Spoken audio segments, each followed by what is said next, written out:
Hello, and welcome to the studio. My name is Kara of Carrot Cake Art. I am a self-taught artist, but I do have a degree in political science with a minor in philosophy and music. So I really love to find the intersection between art and philosophy and dig around in there and see what we can find to help boost our creativity. Today's studio recording is mainly geared toward artists and creatives who sell their work. However, everyone is welcome to share their thoughts and ideas in the comment section. Do you have a favorite season? I used to have a favorite season, and it used to be fall. There was a lot of gratification for me in fall. I had a really hard winter last year, and so I really don't want it to be fall.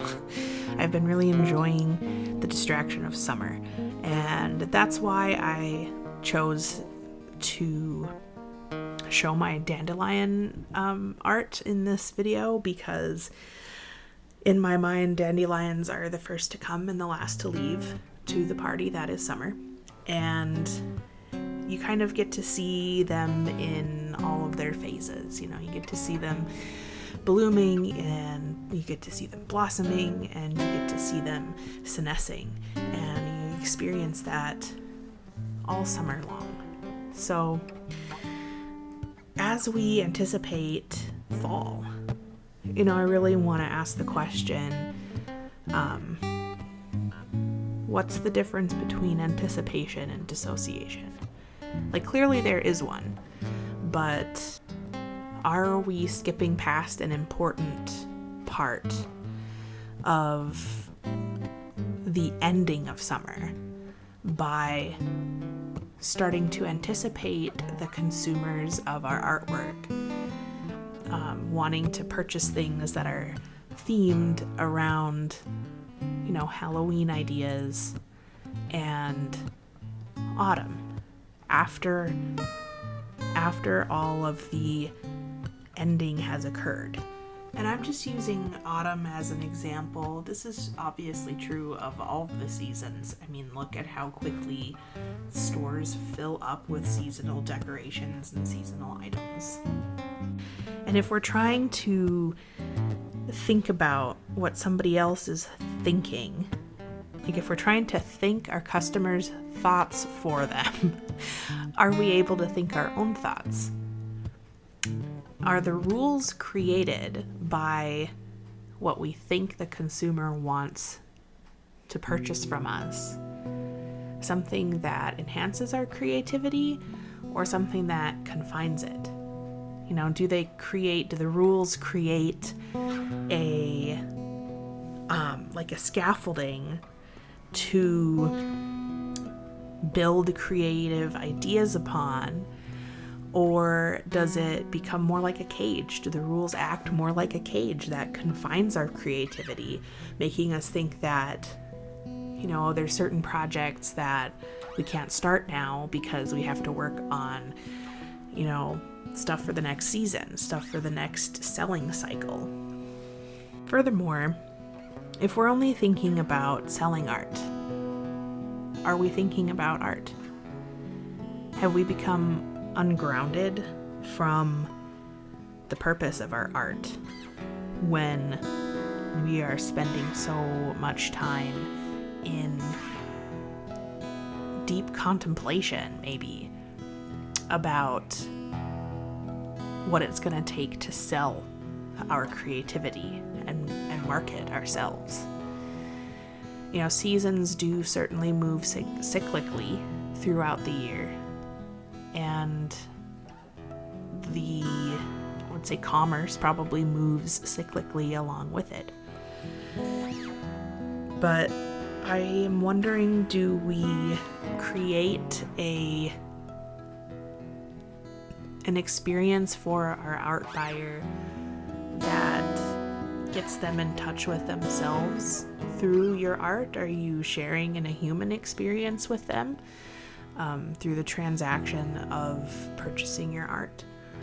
Or are we contributing to a consumer experience between the two of you, where instead of creating art, we're just making a product in our style, where instead of truth and beauty, we're expressing elements of art like style and composition. So we're constantly creating art for the future, and we're constantly anticipating the future and dissociating from the present.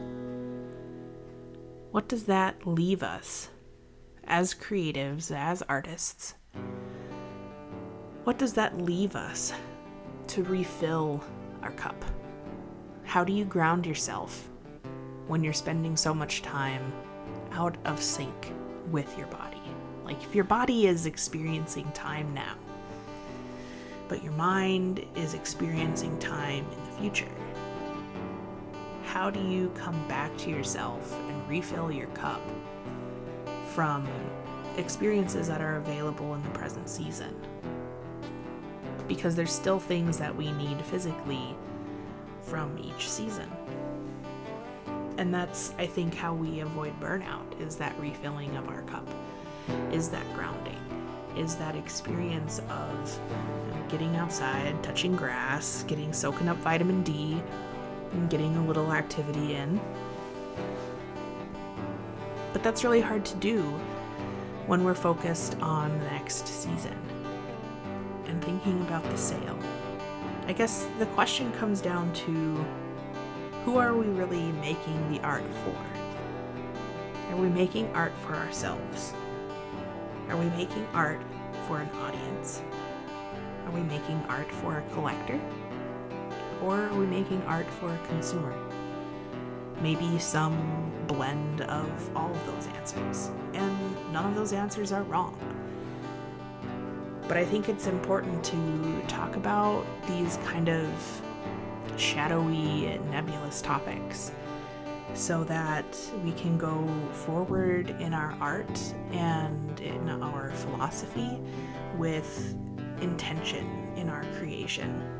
Does creating seasonal art, especially when it's in anticipation of a season, inspire us or confine us?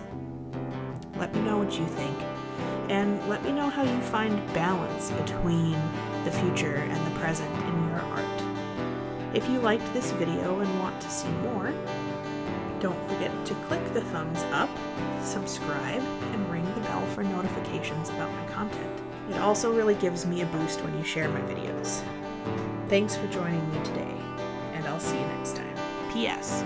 Happy fall.